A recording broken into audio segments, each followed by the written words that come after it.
Hello guys, welcome back to the study. This is Dheeraj Kumar. अभी हम लोग करने वाले इंडियन कोस्ट गार्ड नाविक यांत्रिक सेक्शन 1 के लिए मैथ मास्टर क्लास 3। और इसके पहले हमने 2 मास्टर क्लास कर रखे हैं, नहीं देखा तो कर लेना, क्योंकि मास्टर क्लास के क्वेश्चन बहुत ज़्यादा इंपॉर्टेंट। और साथ ही में इसको स्टार्ट करने से पहले एक बात मैं बता दूं कि आप में से जितने भी लोगों ने मैथ के लिए हमारी पीडीएफ जो है टॉप 500 की जो चल रही है, इसके अंदर 500 क्वेश्चंस नहीं है। आप ये जो सीरीज़ का नाम है टॉप 500, इसके अंदर 420 प्लस क्वेश्चन करीब है, 400 प्लस क्वेश्चन इसके अंदर। इन सारे क्वेश्चन जो है ना आपके बिल्कुल भी एग्जाम में जो सिलेबस दे रखा गया है अर्थमेटिक और एडवांस को मिला के दिख रहा होगा आपको। अर्थमेटिक और एडवांस को मिला के पूरा चैप्टर वाइज क्वेश्चन है इनके अंदर, तो आप कंप्लीट बना लो। ठीक है, इसको बाई करने के लिए अभी इस नंबर पे व्हाट्सअप करो, राहुल जी मिल जाएंगे आपको। कहना सर मुझे मैथ का पीडीएफ बाई करना है, आपको वो बता देंगे। इसकी प्राइस जस्ट 39 रुपीज़। चलो तो फर्स्ट क्वेश्चन देखते हैं क्या कह रहे हैं। इसके अंदर जितने भी क्वेश्चन ऐसे होंगे ना, बहुत ज़्यादा एग्जाम में अगर आपको आता होगा तो फटाक से बनेगा, अदरवाइज बहुत ज़्यादा टाइम खाएगा। उस टाइप के क्वेश्चंस मैं लेके आया हूँ आपको। देखो फर्स्ट क्वेश्चन क्या रहना, एक रेलगाड़ी एक प्लेटफॉर्म पर खड़े व्यक्ति को 8 सेकंड में पार कर जाती है और 80 मीटर प्लेटफॉर्म को और 80 मीटर के प्लेटफॉर्म को 12 सेकंड में पार करते, तो रेलगाड़ी की लंबाई ज्ञात करो। देखो जब भी अगर सिंपल देता ना कि एक ट्रेन की लंबाई कुछ है पता नहीं है, लेकिन 80 मीटर के प्लेटफॉर्म को 12 सेकंड में पार करती है, उसकी स्पीड इतनी है, तो फिर ट्रेन की लंबाई निकालना आसान होता। लेकिन यहाँ पे पहले दे रखा है कि एक इंसान को ना, वो व्यक्ति को 8 सेकंड में पार कर रही है। ठीक है, तो उस कंडीशन में मान लो उसकी स्पीड क्या है हमको पता। ठीक है, तो उसकी स्पीड पता नहीं है। जब एक आदमी को पार कर रही है तो स्पीड डिस्टेंस बराबर क्या होता है, स्पीड स्पीड बराबर क्या हो जाता है, डिस्टेंस बटा। तो उस कंडीशन में डिस्टेंस क्या होता है, ट्रेन की लंबाई। तो स्पीड क्या हो जाएगा, ट्रेन की लंबाई, और इस टाइम कितना है 8 सेकंड। तो स्पीड यही हो जाएगा, ट्रेन की लंबाई बटा में 8। ठीक है, डिस्टेंस बटा में। अब देखो आप क्या रहना कि वो जब प्लेटफॉर्म को पार करते तो प्लेटफॉर्म को पार करेगी तो डिस्टेंस क्या मानेंगे, प्लेटफॉर्म की लंबाई प्लस में ट्रेन की लंबाई इंटू स्पीड इंटू टाइम। तो प्लेटफॉर्म की लंबाई तो 80 मीटर पता है, ट्रेन की लंबाई हमको नहीं पता। स्पीड था अपना T/8 और टाइम था 12 सेकेंड। तो 4 के टेबल से कट जाएगा, 4 2 8 4 3 इतना। ये अगर 2 को हम इस साइड 80 और T से मल्टीप्लाई करेंगे, 160 प्लस में 2T is equal to 3T। 3T multiply, ये 2T को अगर राइट साइड में ले जाएंगे तो T इज इक्वल टू आ जाएगा 160। तो ट्रेन की लंबाई जो थी 160 मीटर। ये इंपॉर्टेंट था बड़ा। अगर इस तरीके से करते ना तो इतना टाइम लगता नहीं। मतलब मैंने जो भी टाइम लिया वो बहुत ज़्यादा लिया, बिकॉज मुझे एक्सप्लेन करना था, डिफरेंशिएट करना था। अगर आप कर रहे होते तो फटाक से बन जाते।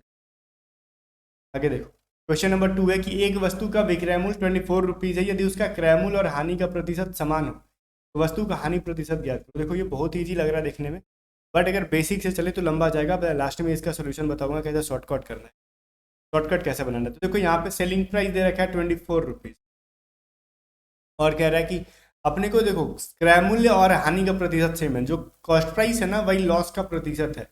अगर हमने X रुपये में खरीदा तो लॉस भी कितना X% का हुआ। ठीक है, तो सेलिंग प्राइस बराबर क्या होता है, ये चीज़ पता होगा आपको। सेलिंग प्राइस बराबर हो जाएगा आपका कॉस्ट प्राइस इंटू 100 माइनस जो लॉस हुआ ना, 100 minus X divided by 100 equal to selling price. जो सेलिंग प्राइस का वैल्यू है 24। अब देखो इसको हम बेसिक से जा रहे हैं। पहला तो अपने देखो शॉर्टकट अगर कर रहे होते ना तो मैं यहाँ पे देखो ट्रिक बता देता हूँ, या फिर हम लोग वहीं पे आगे बेसिक ले जाएंगे। अगर ट्रिक ले जाना होता ना तो यहीं से वाली इक्वेशन में ना हम ना 30 40 60 का वैल्यू रख देते। जैसे x की जगह पे अगर हम 30 रख लेते हैं, 30 इंटू और फिर 100 में से 30 घटा लेते तो कितना होता, 70। 70 बटा में 100, और ये जो है ना वो 24 के बराबर हो जाना चाहिए। 0 0 कट जाएगा, 7 इंटू क्या हो जाएगा 21 बराबर 24, तो बराबर नहीं है, तो फिर ऑप्शन नंबर ये अपना आंसर होगा नहीं। दिख रहा है ना। तो पहले तो 30 हमने रखा तो हमारा नहीं आया, और इसको हम थोड़ा स्पीड में करेंगे। क्यों स्पीड में कर रहे हैं ऐसे हम लोग, थोड़ा सा मैं आपको बताऊंगा जब आगे चलोगे। तो फिर 40 रखोगे, एक्स का वैल्यू तो 40, और ये 100 में से 40 को माइनस करोगे तो 60 हो जाएगा। इंटू 24, तो ये कटा के देखो आपका 24 हो गया। 24 इज इक्वल टू 24। तो ठीक है, हमने 40 रखा तो आ गया, तो लेकिन 60 रख के देखना पड़ेगा, बिकॉज ऑप्शन में 40% या 60%, दोनों में से कोई भी हो सकता है। तो 60% भी रख के देख लो, अगर उससे भी आ जाएगा तो ऑप्शन नंबर डी आंसर होगा। ऐसे तो हमको 40 कन्फर्म हो गया कि 40 होगा ही। ठीक है ना, तो 60 करके भी रखो। और ये जितना मैंने बोला ना देखने में हाँ ईजी उतना है नहीं। 60 इंटू कितना हो जाएगा, 100 में से 60 माइनस कराओगे तो 40/100 इज इक्वल टू 24। 0 0 कट जाएगा तो 24 बराबर 24, मतलब 40 और 60 दोनों आंसर हो जाएगा। अब ये उन लोगों के लिए आसान होगा ना कि जो लोग, जिन लोगों को ना वो गुणनखंड करने नहीं आता है, वो सब चीज़ों को, अब देखना, ये तो हमने रख लिया, ऑप्शन वाइज कर लिया तो हमको आंसर आ गया फटाक से। और थोड़ा स्पीड में कर लेते तो बहुत ज़्यादा डिफिकल्ट नहीं था, बहुत जल्दी आ जाता। अदरवाइज हम एक्स का वैल्यू अगर हमको मान लो हम ऑप्शन से नहीं रखना चाहते, मानना चाहते, ये क्या हो जाएगा, एक्स इंटू 100, ठीक है, या फिर इसको 100x रख लो, ठीक है। एक्स माइनस एक्स से अगर हम मल्टीप्लाई करेंगे तो 100x minus x square is equal to क्या हो जाएगा, ये 100 को अगर उस साइड भेजोगे तो 2400। अब मैं बेसिक से ले रहा हूँ। अब ये सारा एक्स स्क्वायर को उधर भेजो, 100x को उधर भेजो तो क्या हो जाएगा, एक्स स्क्वायर प्लस बन जाएगा, माइनस 100x हो जाएगा ना, ये माइनस 100x हो जाएगा, और ये हो जाएगा प्लस 2400। अब देखो ना, ये 100x को ऐसे तोड़ो कि 2400 मल्टीप्लाई करने पे 2400 आना चाहिए, और जोड़ने पे 100x आना चाहिए। वही 60 और 40 में तोड़ दो, एक्स स्क्वायर बराबर माइनस 40x माइनस, यही तोड़ने ना मोस्टली 90% या मोर देन 90 या फिर 95% कह लो लोगों को नहीं आता है। ठीक है, मैं कह रहा हूँ आप में से जितने लोग हैं ना उनको मोर देन 90% या 95% लोगों को आता ही नहीं है यही वाला स्टेप। किस तरीके से तोड़े कि ये 24, देखो 40 एंड 60 को मल्टीप्लाई करोगे तो क्या होगा, 2400 बन जाएगा, ठीक है। 2400 मतलब एक्स स्क्वायर इंटू 2400 के मल्टीप्लाई करने पे जो वैल्यू आता है वही 40 और 60 मल्टीप्लाई करके आना, तो मतलब 2400 इंटू एक्स स्क्वायर हो जाता है आपका। और जोड़ने पे देखो -40 -60 जोड़ोगे तो -100x आ जाएगा। वहीं पर अगर x को कॉमन ले लेंगे तो हो जाएगा x, फिर क्या हो जाएगा -60, तो x माइनस बराबर 0, हो गया x माइनस बराबर 0, मिल गया x माइनस 40 बराबर 0, x बराबर 60 भी और x बराबर 40, x का दोनों वैल्यू हो सकता है, ठीक है। तो ऑप्शन नंबर डी कह लो, या फिर जो मैंने आपको बताया ना कि ऑप्शन से यहाँ इतना दूर जाने का जरूरत नहीं, इतना जरूरत था ही नहीं, बिकॉज यहाँ पे जो हम दिमाग लगाते भले 3-4 स्टेप है, बट यहाँ पे दिमाग जो लगाने में समय होता है वो वेस्ट हो जाता है। तो हम फटाफट अगर ऑप्शन वाइज चेक कर लेते हैं तो फिर अपने को जल्दी आ जाता है। और जो समझदार होंगे ना उनको इतना ज़्यादा करना भी नहीं पड़ता, वो जब 40 कर लेते ना तो भी उनको समझ में आता था कि 60 भी अपना आंसर।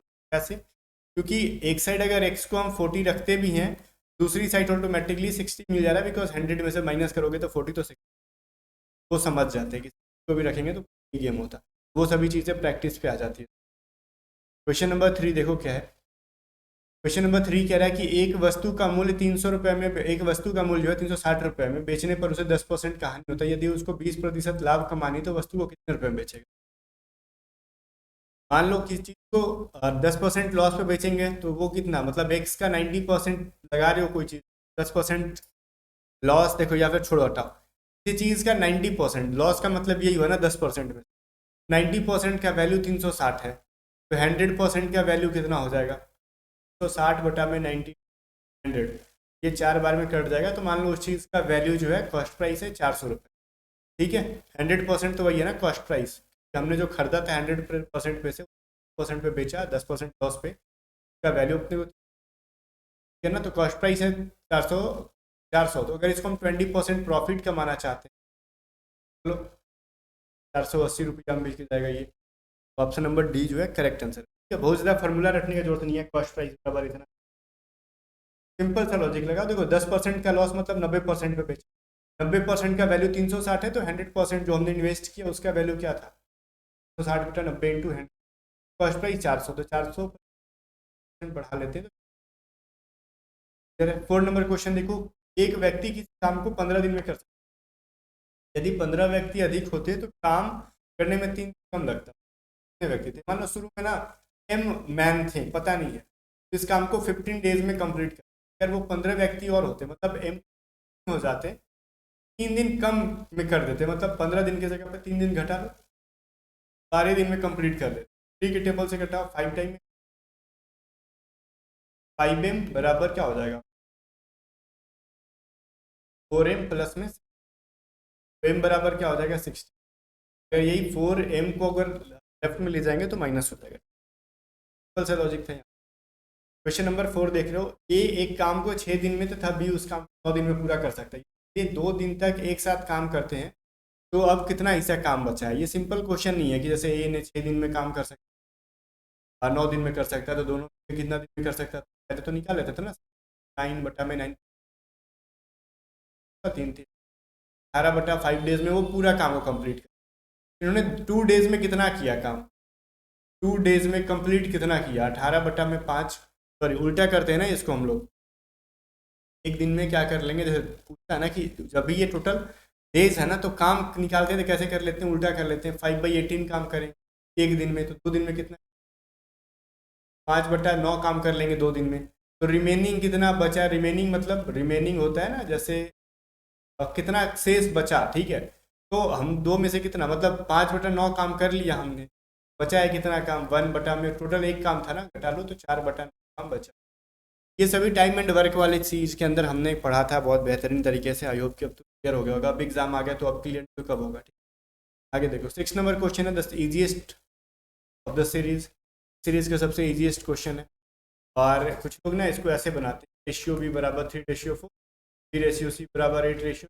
अब इसके अंदर बी कॉमन है, बी का वैल्यू 4 है तो इसमें मल्टीप्लाई कर देंगे, इसमें बी का वैल्यू है तो 8 से मल्टीप्लाई। अब करते रह जाते हैं, 8 या 24 से कुछ नहीं करना भाई, सब घटिया सवाल है, मतलब घटिया तरीका है। ए रेशियो बी है 3:4, बी रेशियो है क्या 8 रेशियो, ऊपर नीचे को मल्टीप्लाई करो 24 हो गया, क्रॉस मल्टीप्लाई करो 32 हो गया, फिर ऊपर नीचे को मल्टीप्लाई करो 36। ए रेशियो सी, सी का वैल्यू है 24, सी का वैल्यू 36, 12 के टेबल से कट जाएगा, 12 दूनी 24, रेशियो 3, खत्म। कुछ उतना बेसिक सा नहीं बजाना अपने को, ठीक है। अपने को एग्जाम आ गया, जितना शॉर्ट हैंड यूज़ करेंगे बेहतर रहेगा।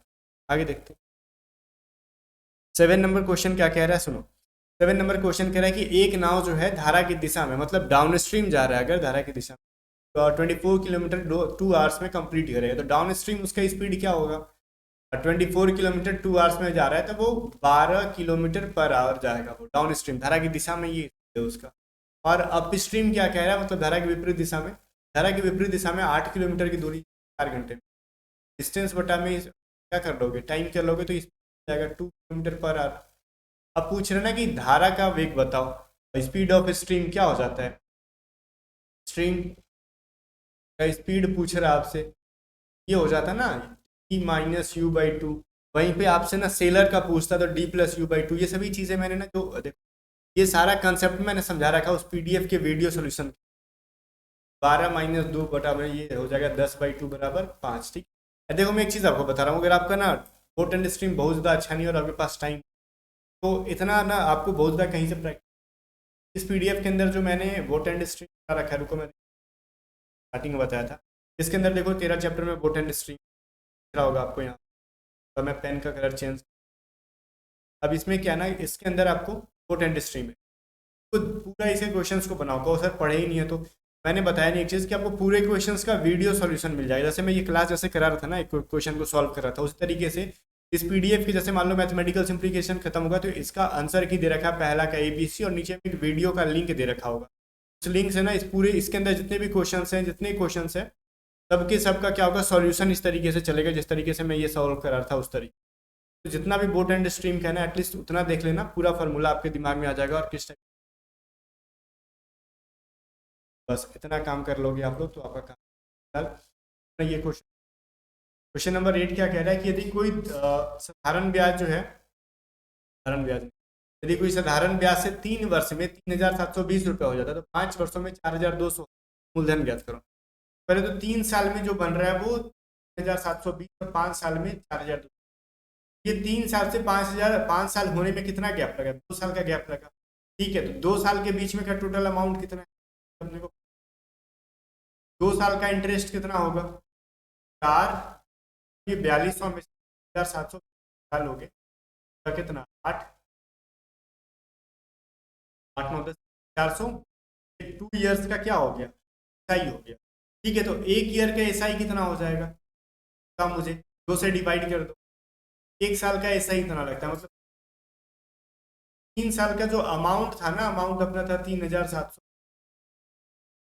ठीक है। तो रेट अपने को पता नहीं है, तो अमाउंट में से अगर हम ना क्या कर लेते हैं, SI को, ठीक है, अगर 1 साल के SI को इंटू अपने टाइम को माइनस करा लेंगे तो टोटल अपने को क्या निकल जाता है, मिल जाता है। 1 साल का इंटरेस्ट कितना था अपना 40 रुपये, तो जगह 3,720 700 बराबर 1 साल का कितना हो गया, और 1 साल से मतलब तो प्रिंसिपल कितना हो, अमाउंट कितना, अमाउंट तो अपने पास 3,720 था 3 साल का, तो हमने 1 साल के एसआई में 3 साल मल्टीप्लाई कर दिया, मतलब हमने अब प्रिंसिपल पे 3 साल में उतने रुपए क्या दिया, उसको सूद दे रखा, उसी सूद को हमने बाहर निकाल दिया 720 को, तो अपना मूलधन आ गया। 2 नंबर क्वेश्चन, इनको ये देखने में जितने सिंपल लग रहे हैं 1 लाइन, 883 को मल्टीप्लाई करना है, स्टार स्टार दे रखा है, इसका मतलब 883 को मल्टीप्लाई करो 8, फिर माइनस करो 117 इंटू 117, दोनों को मल्टीप्लाई करो फिर वैल्यू आएगा।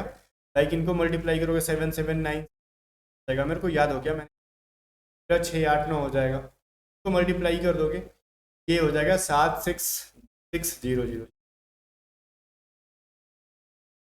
76600, ये इसका correct answer, option number C है इसका सही। आगे देख लो, क्वेश्चन नंबर 10 है, कोई धनराशि साधारण ब्याज की दर से 5 वर्षों में दोगुना हो जाता है, ब्याज की दर ज्ञात करो। मान लो कोई प्रिंसिपल है, P रुपए है, ठीक है, ये कितने साल में, 5 साल में ना वो दोगुना हो जाता है, अमाउंट कितना हो जा रहा है, ये 2P बन जा रहा है, तो इंटरेस्ट कितना दिया है इसके अंदर, अमाउंट में से क्या कर लोगे, 2P में से P घटा लोगे तो प्रिंसिपल भी मूलधन के बराबर ही हो जा रहा है। तो अपने को रेट कैसे निकालेंगे, P into R into time बटा में क्या होता है, ठीक है, तो मूलधन P है, आर पता नहीं है, टाइम अपने 5 ईयर्स है, 100 इज इक्वल टू SI भी P है, तो P कट गया और ये 5 दूनी 10, तो आर बराबर कितना होता है, 20% के इंटरेस्ट पे काम कर रहा है, ठीक है ना। चलो, इसमें से जितने क्वेश्चंस थे आपके इंपॉर्टेंट यहाँ से बनकर, और साथ ही में जाने से पहले फिर से मैं याद दिला दूँ, सारे जो PDFs का लिंक डिस्क्रिप्शन में, या फिर आप यहाँ से व्हाट्सअप करके मैथ को बाई कर सकते हो, और मैथ ही क्यों, साथ ही में आप रीजनिंग भी पूरा चैप्टर वाइज कर लो, इसका भी सोल्यूशन आपको पूरा वीडियो के अंदर, सॉरी PDF के अंदर मिल जाएगा, इसका तो रिटर्न में सोल्यूशन लिखा हुआ है बढ़िया से, और साथ ही में साइंस के इंपॉर्टेंट है, यहाँ से पढ़ लो, बहुत ज़्यादा क्वेश्चन एग्जाम में से अटेंड पे ये चीज़, और साथ ही साथ अपना इंग्लिश का भी सारे PDFs को एग्जाम से पहले पढ़ लो, बहुत ज़्यादा हेल्पफुल, मैं गारंटी देता हूँ। मिलते हैं नेक्स्ट वीडियो में, तब तक के लिए बाय बाय। वीडियो को लाइक करके शेयर कर देना, अगर आपने टीचर स्टडी को सब्सक्राइब नहीं किया तो कर लो, और टेलीग्राम चैनल को ज्वाइन नहीं किया तो कर लेना, लिंक डिस्क्रिप्शन।